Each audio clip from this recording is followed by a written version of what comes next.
आमून ऊपर आसमानों में चला गया है या नीचे जमीन में?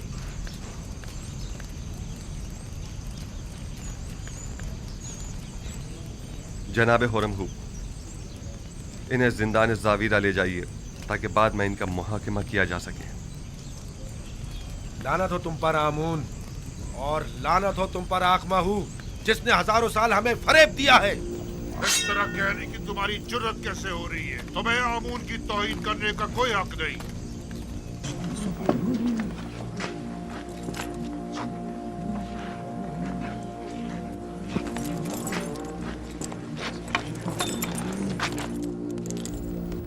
आज शहर भर में चरागाह और पुरस्कों जश्न का एहतमाम होना चाहिए। मैं आज के दिन को बुत परस्ती पर यकता परस्ती के फतह का दिन समझता हूँ और पयाम्बर खुदा जनाब यूजारसीफ को इस कामयाबी की मुबारकबाद पेश करता हूँ। और मैं आपका भी सिपासगुजार हूँ जनाब हुरमहू, आपने इस तमाम मामले को निहायत मुदब्बिराना अंदाज में संभाला है। आफरीन। मैं हुक्म देता हूं कि आज से आमून का नाम कसर के तमाम दरो दीवार से मिटा दिया जाए और उसकी जगह आतून का नाम कुंदा करवा दिया जाए, यानी खुदाए यकता का।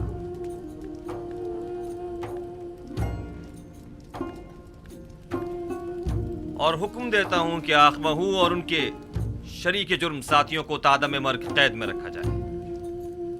हम अगर कुछ तो खून के हक में होते तो आज उनकी जिंदगी का आखिरी दिन होता, लेकिन हम उनकी जाँ बख्शी करते हैं। तमाम शहर में चरागाह किया जाए और पूरे मिस्र में फतह व कामरानी का जश्न मनाया जाए।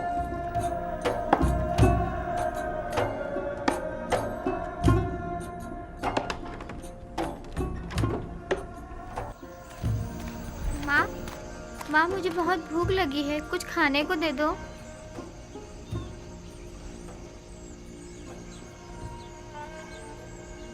कुछ तो करो यहूदा, ये बच्चा भूखा है। यूं हाथ पर हाथ धरे बैठे रहने से क्या होगा?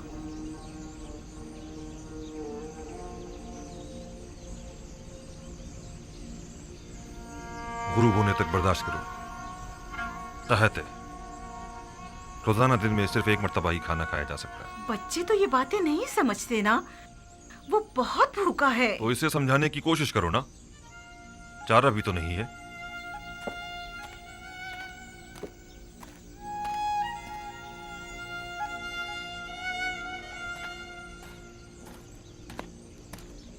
सलाम लावी।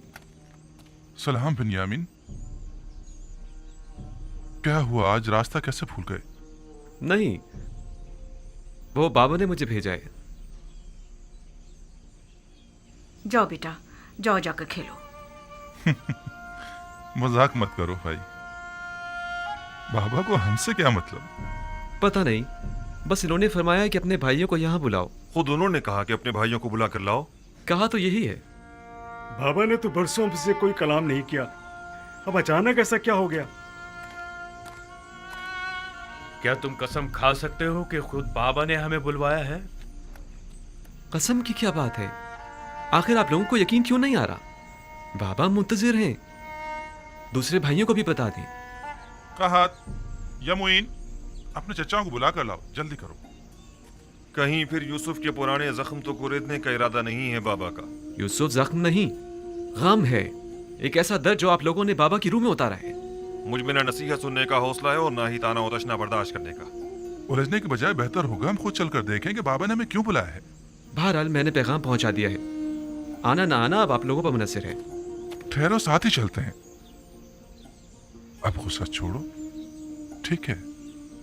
दुनिया और आखिरत की जिंदगी में दो ग्रोहों की आकिबत कभी बखैर नहीं होती और खैर बरकत की सादत नसीब नहीं होती। भला तुम में से कौन बता सकता है कि वो दोनों ग्रोह कौन से हैं? मैं बताऊं दादा जान? हाँ बताओ। वो जो अपने माँ बाप का एहतराम नहीं करते और उन्हें अजियत पहुंचाते हैं। आफरीन है तुम पर। तुम किसके बेटे हो? मैं फर्जंदे लावी हूँ। अच्छा, तो तुम कहात हो। आफरीन, दुरुस्त है, खूब।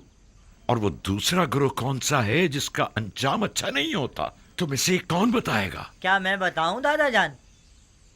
तुम्हें तो मैं पहचानता हूं। अशबील हो तुम, फरजंद बिन यामीन। बताओ मेरी जान। वो जो अपने से बड़ों का एहतराम नहीं करते। आफरीन मेरी जान। जो बड़ों का एहतराम नहीं करते, हाँ वो उम्र के लिहाज से हो या ईमान के लिहाज से, दुनिया और आखिरत में उनका अंजाम कभी बखैर नहीं होता। वो लोग दुनिया और आखिरत में कभी भी सुरखरू नहीं हो सकते। मैं उनके लिए जिन्होंने अपने पैगंबर और अपने बूढ़े ज़ईफ बाप की हुर्मत का पास नहीं रखा बहुत फिक्रमंद हूं। खुदावंद उनकी आकबत बखैर करे। सलाम बाबा। सलाम दुरूद पर नबी खुदा। सलाम माँ। सलाम पर नबी खुदा। सलाम बर नबी खुदा। सलाम बाबा।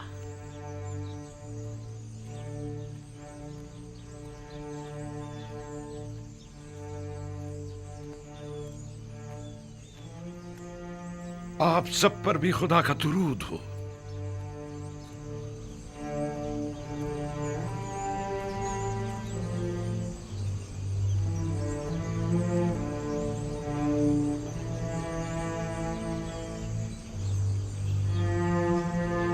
सब आ गए?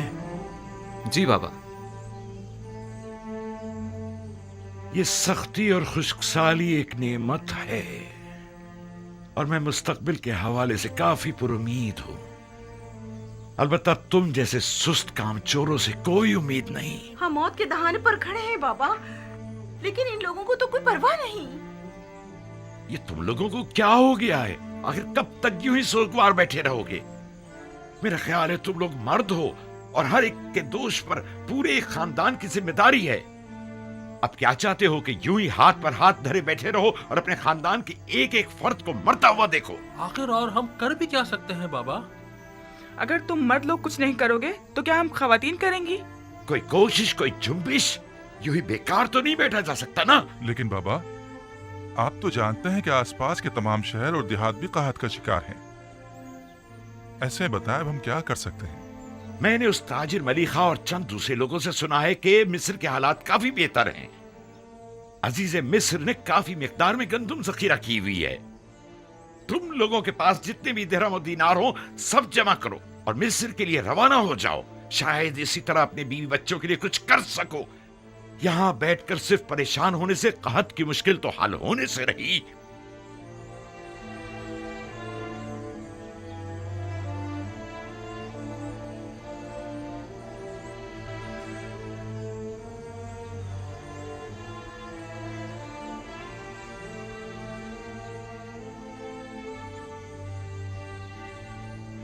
यहाँ से मिस्र तक कितने दिन का सफर है?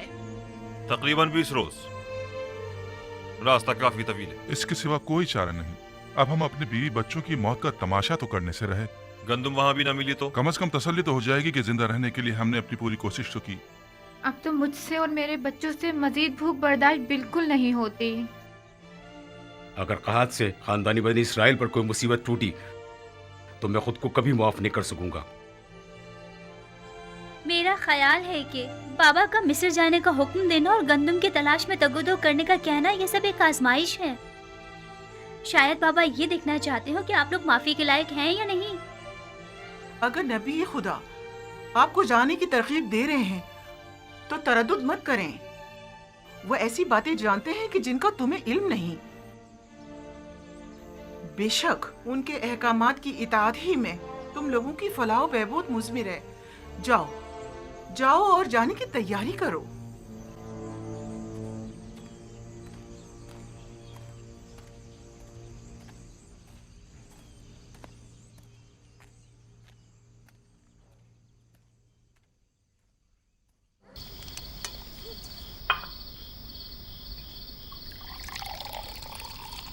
हम इतना तवील रास्ता तय करके जाएंगे, जबकि मैं जानता हूं जाना बेकार है।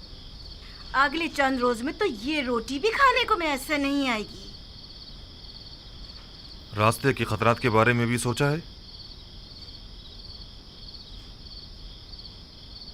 खूंखार वहशी दरिंदों और राजानों से भी वास्ता पड़ सकता है। आप लोग सब 11 भाई हैं, सब के सब निडर और बहादुर। फिर डर और खौफ कैसा? मैं आपके लिए सामान्य सफर और कुछ ज्यादा राह का इंतजाम करती हूँ। अगर तुम लोगों का ख्याल ना होता तो मैं कभी ना चाहता। अपनी माँ का ख्याल रखना। अब घर की जिम्मेदारी तुम लोगों पर है। हम अब बड़े हो गए हैं बाबा, क्या हम आपके साथ नहीं जा सकते? नहीं बेटा, हम भाइयों ने तय किया है कि हम में से कोई भी अपने बेटों को साथ नहीं लेके जाएगा।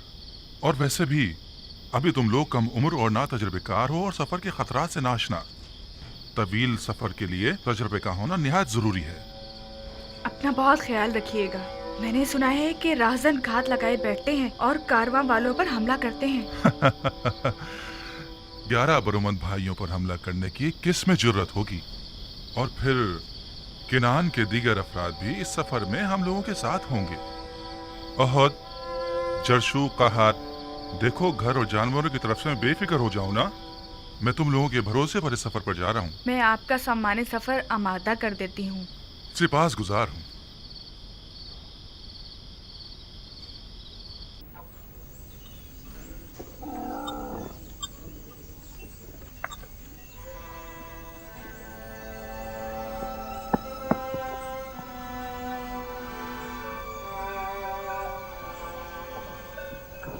ये चंद रोटियां हैं रास्ते के लिए और घर में कुछ नहीं है। यही काफी है। वो सिक्के संभाल के रख लिए है ना आपने? परेशान मत हो, वो बिल्कुल महफूज है। हालांकि मैं इस सफर से ज्यादा पुरुम्मीद नहीं हूँ। रूबीन, ये जानवर हमारे सफर के लिए काफी होंगे ना? हाँ हाँ, काफी तो होने चाहिए। जाते वक्त उन पर सवार हो जाएंगे और वापसी पर गंदुम ला देंगे। गंदुम मयसर आ जाए तब ला देंगे ना।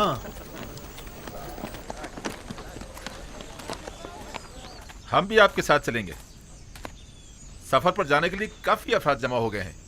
हाँ, ये तो बड़ी अच्छी बात है। हम तादाद में जितने ज्यादा होंगे खतरे का इम्कान कम होगा। इस सफर के तमाम खतरों के बावजूद मुझे यकीन है कि हम खाली हाथ नहीं लौटेंगे। तवक्कल बर खुदा। बहरहाल हमें तो अपनी सी कोशिश करनी चाहिए। भाइयों, अपना ख्याल रखिएगा। और बहन, तुम भी हमारे बीवी बच्चों का ख्याल रखना और अपना भी। आप भाइयों के हमरा नहीं जाएंगे? जाना तो चाहिए, लेकिन मैं जानता हूँ कि बाबा इजाजत नहीं देंगे। आप बात तो करें, शायद इजाजत दे दें। देखता हूँ।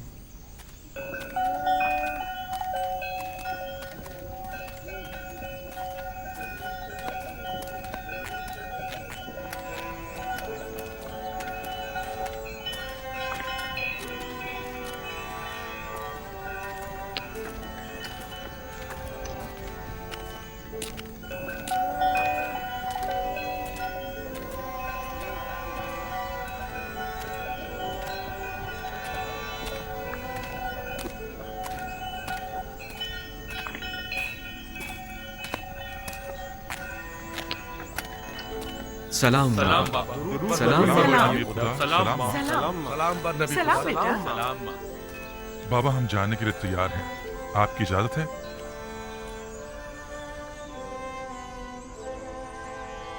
बाबा, क्या आप इजाजत देंगे कि मैं भी अपने भाइयों के हमरा चला जाऊं? नहीं, इसकी जरूरत नहीं। तुम यहीं मेरे पास रहो और अपने भाइयों की अदम मौजूदगी में तमाम खानदान वालों को संभालो।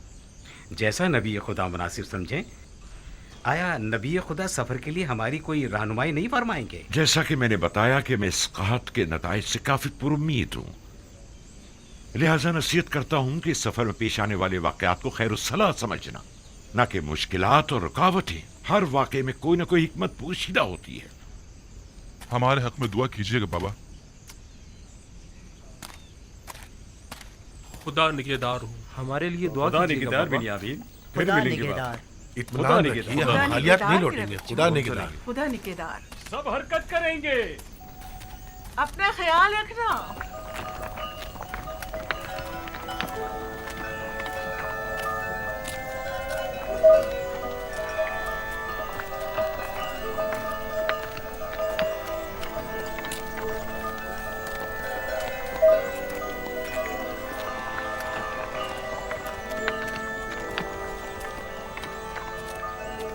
खुदावंदा, इन्हें कामयाब और सही और सलामत लौटाना। आमीन।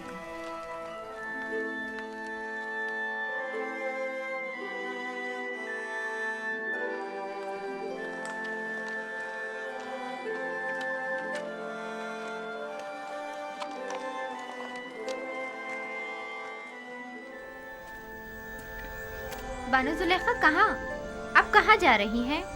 सुना है कि युजारसीफ सफर से वापस लौट रहा है। उसे देखने के लिए नील के साहिल तक जा रही हूँ। क्या तुम्हें यकीन है कि वो आएगा भी? हाँ, मुझे यकीन है, जल्द बदेर वो जरूर आएगा।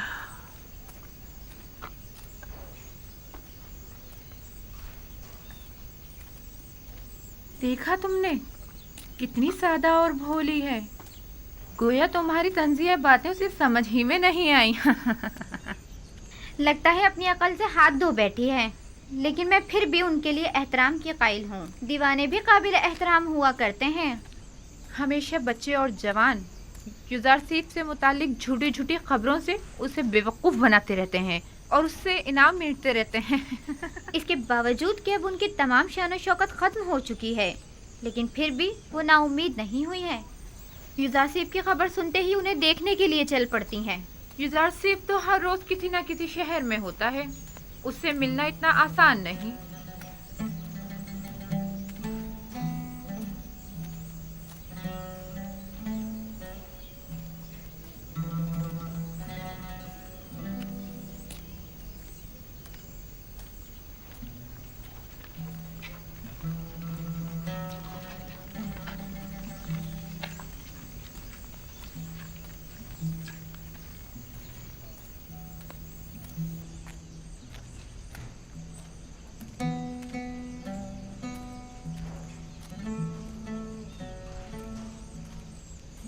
क्या हुआ? ये आपका युजारसीफ आया नहीं? मुंतजिर हूँ, बिलाखिर कभी तो आएगा। मेरा यूसुफ जरूर आएगा। आपको यकीन है? हाँ, मुझे यकीन है, वो आएगा। सूरज हमेशा तो बादलों में नहीं रहा करता। बस करें बानो, बस करें। क्या आपने सुना नहीं कि वो किसी एक शहर में नहीं ठहरते? आपकी आंखें यूसुफ के इंतजार में सफेद हो गई हैं। अब तो बस कर दें। जानती हूँ वो बेवफाई करता है। मेरा काम इंतजार करना है और यूसुफ का काम इंतजार करवाना। मैं यहाँ तब तक आती रहूंगी जब तक कि वो आ नहीं जाता। इस मुसलसल इंतजार से आप थकी नहीं? आखिर और कितना इंतजार करेंगी? तुम आशिक नहीं हो ना? मेरी तो पूरी जिंदगी इंतजार है। अगर इंतजार ना करूं तो किसके लिए जिंदा रहूं? ये इंतजार मुझे पुरुम्मीद रखता है, मेरी जिंदगी को एक मकसद देता है।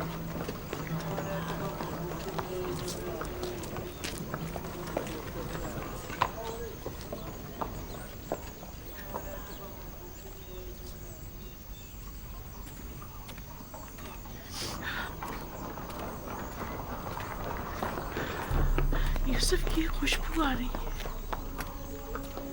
यूसुफ की खुशबू आ रही है। यूसुफ यही कहीं है। मैं उसकी बू महसूस कर रही हूँ। आपको वहम हो गया है बानू। यूसुफ यहाँ कहाँ से आए? नहीं नहीं, मुझे पूरा यकीन है वो जरूर यही कहीं नजदीकी है। जरा गौर से देखो। पागल दीवानी, भला युजारसीफ यहाँ कहाँ से आए?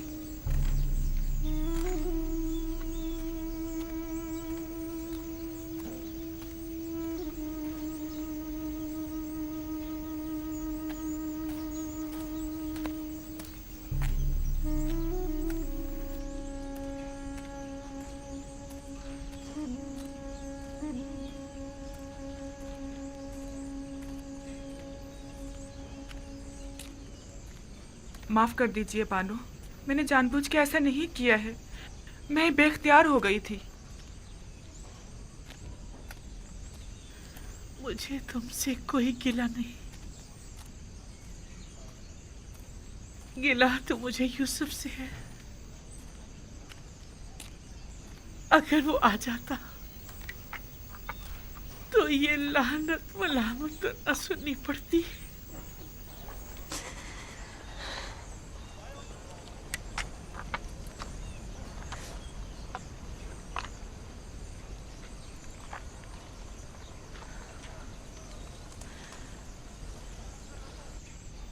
लेकिन वो आएगा।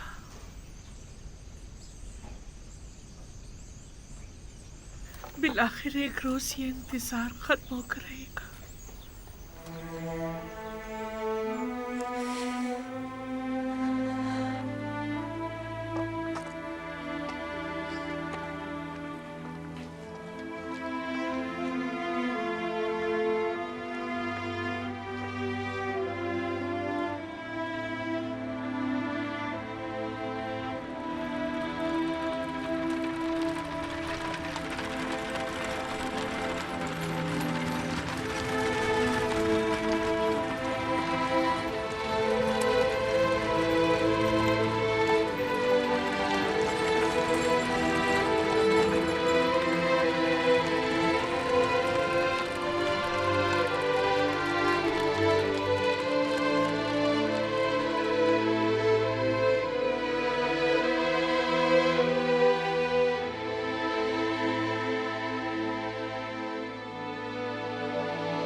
ये ज़मीन फ़िलहाल बंजर है, लेकिन जल्द ही कहत ख़त्म हो जाएगा। ये ज़मीन मिस्र के बहुत से गरीब काश्तकारों के लिए काफ़ी होगी। अब यह तमाम मेराज़ी हुकूमत मिस्र की मिल्कियत है। हमें इन सारी ज़मीनों को नादार काश्तकारों में तकसीम करना होगा ताकि वो इस पर अपने लिए काश्त करें और हुकूमत को महसूल अदा करें। ये तो बहुत अच्छा होगा। इस तरह तमाम गुलाम साहिब ज़मीन हो जाएंगे।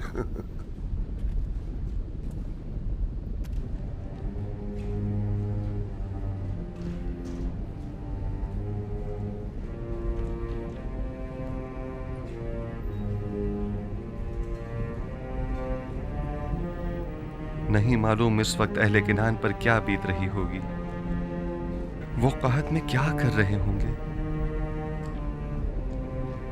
काश मेरे बाबा और भाई यहाँ होते और वो इन वसी जमीनों पर काश्तकारी और गल्लाबानी करते।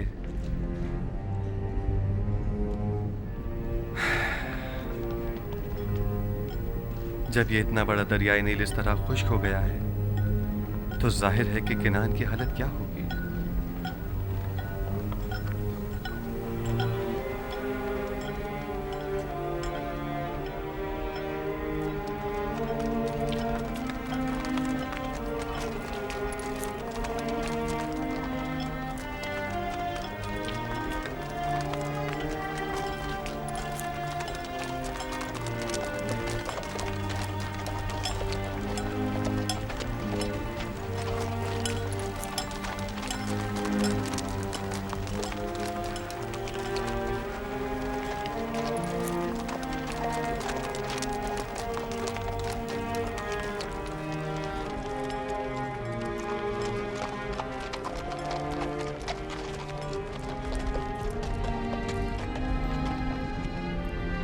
दुरूद बर सालारे कारवान बाबिल, आपने ये गंदम कहाँ से हासिल की है? आप पर भी दुरूद हो। मिस्र से आए हैं, आप भी जाइए, खाली हाथ नहीं लौटेंगे। क्या अभी काफी मसाफत बाकी है? वो मिस्र की हिफाजती चुंगियां नजर आ रही हैं। ज्यादा दूर नहीं है, करीब है। सिफात गुजार हूँ, खुदा निगहदार। खुदा निगहदार।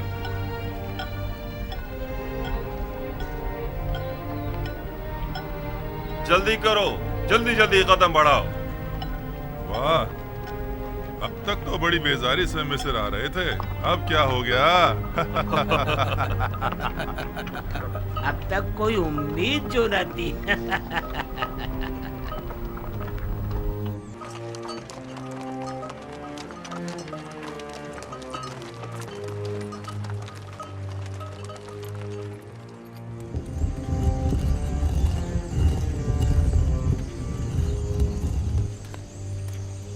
कहाँ जा रही हैं? हवा बहुत सर्द है, आप बीमार हो जाएंगी। सर्दी का इलाज तो गर्म लिबास से किया जा सकता है। अगर आसमान से पत्थर भी बरसे तब भी मैं जरूर जाऊंगी। रुक जाइए, मौसम के बेहतर होते ही साथ चलेंगे। क्या गोशा नशीन हो जाना रस्म आशिकी है? उस पत्थर के मुजस्मे के सामने इतने दिन बैठी, इंतजार किया, क्या हुआ? क्या यूसुफ आए? आप इस मुसलसल इंतजार से थकी नहीं? आखिर तुम लोग समझती क्यों नहीं? हर रात यूसुफ की दीदार की उम्मीद में आंखें बंद करती हूँ और सुबह उसके दीदार की आस में उस पत्थर के मुजस्मे के सामने इंतजार करने बैठ जाती हूँ। यूसुफ का इंतजार ही अब मेरा मकसद हयात है।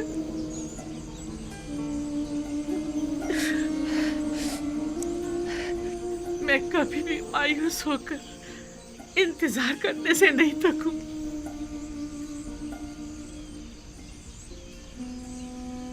अब सिर्फ यूसुफ का इंतजार ही तो मेरे पास रह गया और तुम लोग मुझे से मना कर रही हो। अब हम आपके पीछे नहीं आएंगे बानो। जहाँ जाना चाहती हैं जाएं। आप दीवानी हो गई हैं, बिल्कुल दीवानी। अगर आपने अपनी जिंदगी बर्बाद कर डाली है तो हम क्यों बर्बाद करें? चलो, मैं तो इतनी सर्दी में बाहर नहीं निकल सकती। इनके लिए अपना दिल जलाना बेकार है।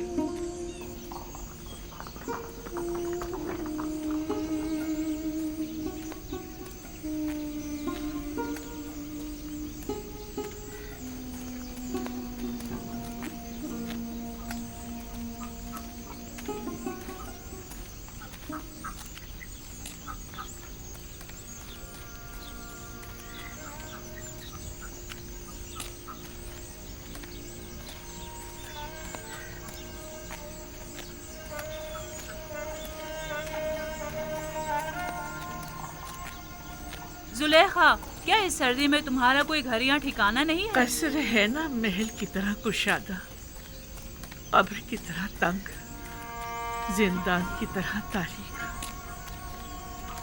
घर है मेरा। जो भी है यहाँ से तो बेहतर होगा। यहाँ तो बीमार पड़ जाओगी। मैं किसी की मुंतज़िर हूँ। किसी ने बताया कि वो आएगा। अगर नहीं आया तो चली जाऊंगी। चलो चले।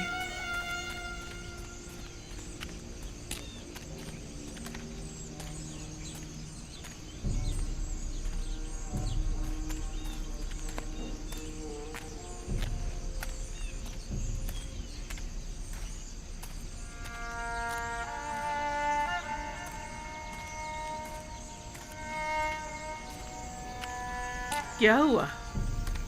तुम लोगों ने तो मुझे मेरे हाल पर छोड़ दिया था ना। कोशिश तो बहुत की, लेकिन हो ना सका। हमें आपकी आदत हो गई है बानो। बचपन से आँख खोलते ही सिर्फ आप ही को देखा है। आप ही के कसर में पले बड़े हैं।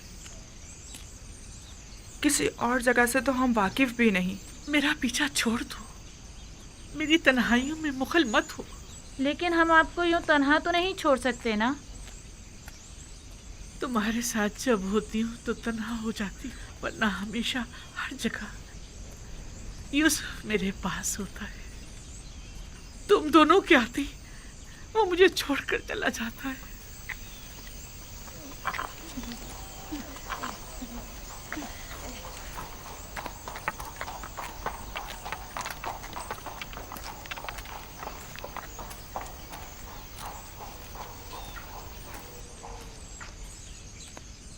क्या इनका ये इश्क हवस पर मबनी है?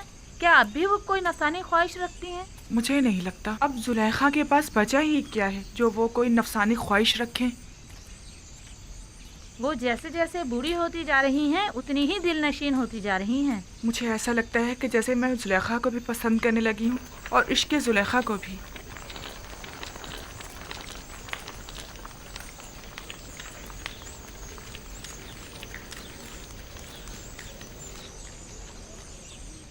नाम और पता वगैरह लिख कर दे दो। हम 10 भाई हैं। मैं लावी हूँ। ये शमून, यहूदा, जाद, दान, जबूलू, यसाकिर, अशीर, निफ्ताली, रूबीन। हम सब फर्जंदान याकूब और किनान के रहने वाले हैं। तुम 10 अफराद भाई हो। तिब्स किस लिए आए हो? दूसरे लोग किस लिए आए हैं? हम भी दूसरों की तरह। तुम्हें दूसरों से कोई मतलब नहीं होना चाहिए। मेरे सवाल का जवाब दो। तुम लोगों की मिस्र आने की वजह क्या है? हम गंदुम खरीदने के लिए मिस्र आए हैं। हमारी सरजमीन किनान भी कैद की जद में है।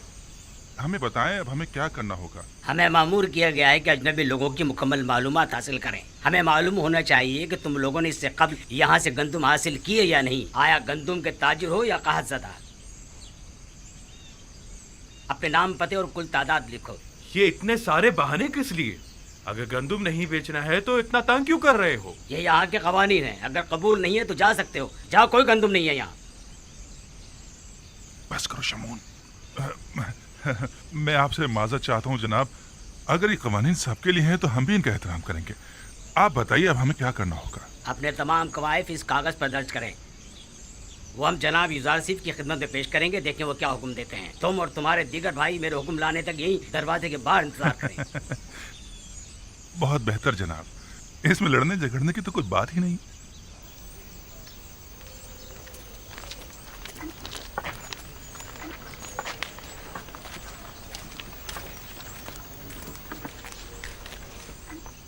हम यहाँ गंदुम लेने आए हैं या लड़ने झगड़ने? तुम लोगों की तो आदत हो गई फितना फसाद की।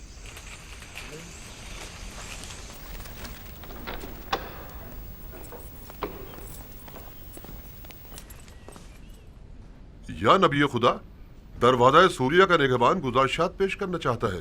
क्या इजाजत है? हाँ, बुला लीजिए उसे।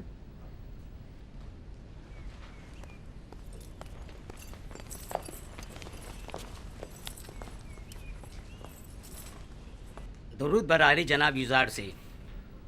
दुरूद खुदावंद हो तुम पर भी। हाँ कहो, क्या बात है? गुज़िश्ता हफ्ते दरवाज़ा सूरिया से शहर तिब्स में दाखिल होने वाले गैर मुल्कियों की कुल तादाद 390 थी। सब ने एक एक बोरी गंदुम खरीदी और उसी दरवाजे से वापस चले गए। उन सब का ताल्लुक़ हमारे क़ुर्ब जवार के हमसाए ममालिक शामात वगैरह से था। बस और कोई ख़ास बात नहीं है। अलबत्ता आज 10 भाई जो अपने ताल्लुक़ किनान से बताते हैं वारिद शहर होना चाहते हैं। किनान से 10 भाई? नाम नहीं पूछे उनके? क्यों नहीं आली जनाब, उनके नाम इसमें दर्ज कर दिए गए हैं।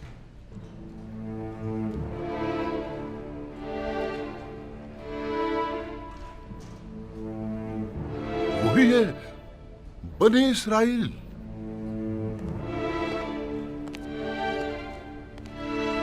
क्या हुआ नबी खुदा?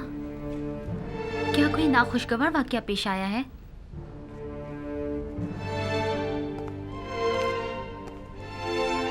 इसमें ऐसा क्या लिखा हुआ था? कुछ नहीं बानो, सिर्फ उन 10 भाइयों के नाम दर्ज थे। मालिक, उन्हें एहतराम के साथ कसर आखनातून ले जाइए।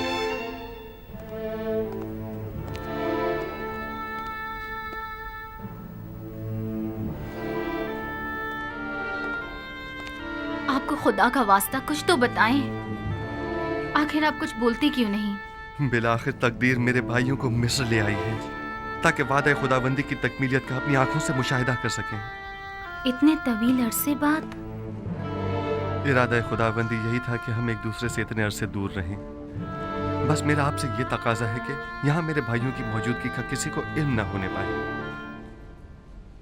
खुदाया सिपास गुजार हूँ, सिपास गुजार हूँ।